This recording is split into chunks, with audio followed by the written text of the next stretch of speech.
Hello guys! Hello Aquarius! Welcome dito sa aking channel. Kapalaran 888 Aquarius. Alamin natin kung anong messages, vibration, gabay, energy para sa lahat. Aquarius, this is general reading, so gamitin mo ang iyong intuition sa panonood. Connect your intuition sa lahat ng baraha na lumalabas dito sa aking reading. Okay, yung first card mo dito is number 33, concern. Sinasabi ng baraha sa'yo dito, Aquarius, na possible na ikaw ay nag-aalala ka para sa iyong retirement. Pwedeng nag-aalala ka sa pagtanda mo. Pwedeng nag-aalala ka para sa father mo or sa mother mo. Or parang nag-aalala ka kung ano yung mangyayari sa'yo sa future. Paki-comment sa comment section if you are resonating. Okay. Second card tayo.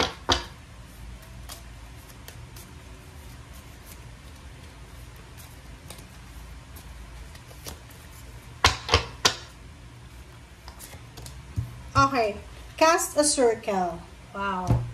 So, kung ikaw daw ay nag-aalala, Aquarius, you need to cast a circle around you. Healthy boundaries sa paligid mo. So, ibig sabihin, parang nakikita ko dito, merong mga Aquarius na nahihirapan siya na makisalamuha sa mga tao sa paligid niya. Especially sa mga boss, sa mga leader or supervisor, sa mga team leader, parang gano'n. Or maybe meron kang problema sa mga elders mo, tiyahin, tiyuhin, sa father mo, sa lolo mo, or kung sino man na mayroong parang mataas yung authority because sa family natin, 'di ba, pag may edad, sila yung may authority. So sa trabaho ganun din, kung sino yung may mataas yung posisyon, sila yung may authority. So nakikita ko sa'yo dito na siguro masyado ng anong tawag diyan, yung ang feeling mo nahihirapan kang makibagay, nahihirapan ka sa paligid, medyo toxic na siguro, medyo negative, or parang sensitive ka lang sa mga nangyayari sa paligid mo. Sinasabi ng baraha sa'yo na yun na nga, maglagay ka ng boundaries, healthy boundaries sa paligid mo, relationship, friends, katrabaho, kapitbahay, kakilala, para yan sa protection para sa sarili mo. Okay?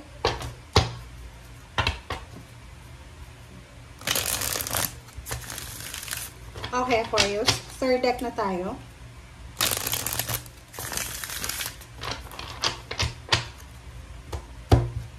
Pasensya na guys. Ang dulas kasi ng mesa ko.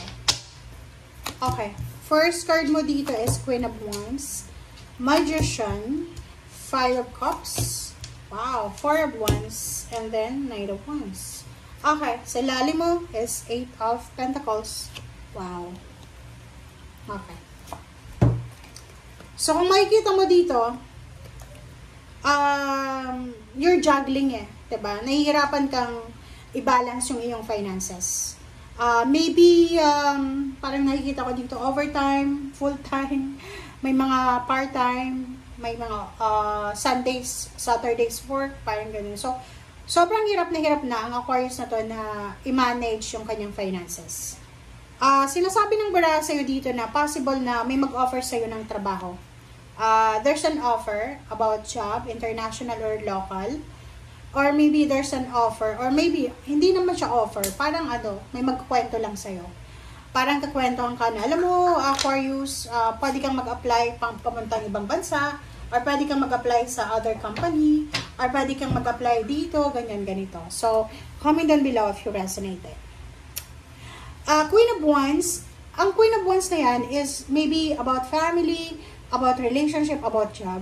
May ibang Aquarius na parang pagod ka na sa pagiging breadwinner, pagod ka na sa ano ba yung tawag doon? Sa pagdala as baggage, your family, di ba? Parang, hindi ka naman nagrekomenda na maging breadwinner, pero since ikaw lang yung may trabaho, yung mataas yung sweldo, ganun, di ba, sa family. That's a Filipino family dynamics natin, di ba? Na kung sino yung nakapag-aral, sa kanya lahat yung gastos, kung sino yung mataas yung sweldo, siya lahat yung sasalo, parang ganun. So, nakikita ko sa'yo dito na gusto mo na nang makalaya, di ba? Or parang hindi naman yung i-abandon na, hindi mo naman gustong i-abandon na yung family. Gusto mo lang medyo gumaan yung mga baggages mo. Relationship, ganun din. May mga Aquarius na may karelasyon na sobrang seloso, sobrang demanding, sobrang alam mo yun, mahirap pakisamahan. And minsan, nakakapag-isip ka na parang gusto mo na lang maging single. Sa trabaho, ganun din. Merong mga Aquarius na parang feeling nyo, para na kayong kayod kalabaw eh. Diba? Yung parang hindi ka appreciated ng team leader mo, hindi ka appreciated ng company, ni wala ngang mga additional benefits, parang ganun. And Magician, sinasabi ng bara sa'yo na gawin mo lang kung ano yung nararapat mong gawin. Diba? Parang sinasabi sa'yo, Aquarius, na wag kang titigil. Wag kang mawawala ng pag-asa. Kasi baka magsisi ka sa bandang huli. Kasi minsan, di ba, kung kailan tayo pagod na, gusto na nating i-give up. Tsaka darating yung blessing. Tsaka darating yung milagro. Ganun yung tadhana eh. Pag hindi mo nasalo yun, magsisisi ka talaga eh. Regrets yan to the max. So, sinasabi ng bara sa'yo dito na, kung kaya mo pang magtiis ka. Okay? Kasi yung Magician na to, this is miracle, this is unexpected, na pwedeng dumating sa buhay mo kung kailan ka pa-let go ka na, kung kailan ka paalis na, pa-resign na, pa-terminate na ng contract, tsaka dumating, na pwede ka magsisi. Okay? So, kailangan, pag-isipan natin ng maayos, Aquarius, yung lahat ng decision making natin. Okay, Knight of Wands. Congratulations sa mga Aquarius na posibleng ikakasal kayo, okay? Meron ditong ikakasal na Aquarius, congratulations. Best wishes sa inyo. Meron ding Aquarius na nakapag-ipon na siya ng pera, magsisimula na siya ng kanyang dream house, mag-renovate na siya ng bahay niya. May buntes, mga anak. Congratulations sa inyong lahat. Okay. Thank you, Aquarius. Let's check ano ba ang mga gusto pang sabihin sa'yo ng baraha. Okay, Queen of Wands. Queen of Wands, Queen of Wands, Queen of Wands, Queen of Wands, Queen of Wands. Okay. Right.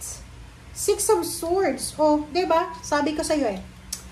Talagang ano eh, gusto mo na talagang makalis. Gusto mo nang makalis sa sobrang toxic, negative, sa madilim na sitwasyon. Gusto nang makalipat sa bago.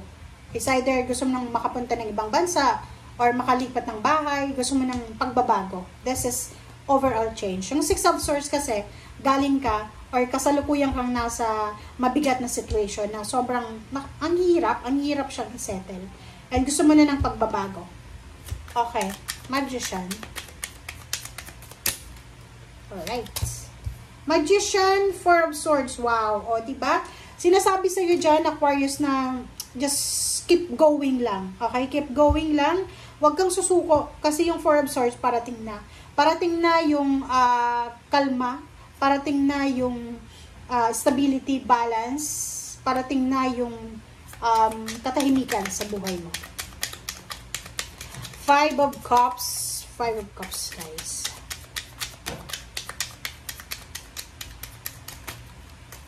Okay. Five of Cups. Okay, Six of Wands. Wow!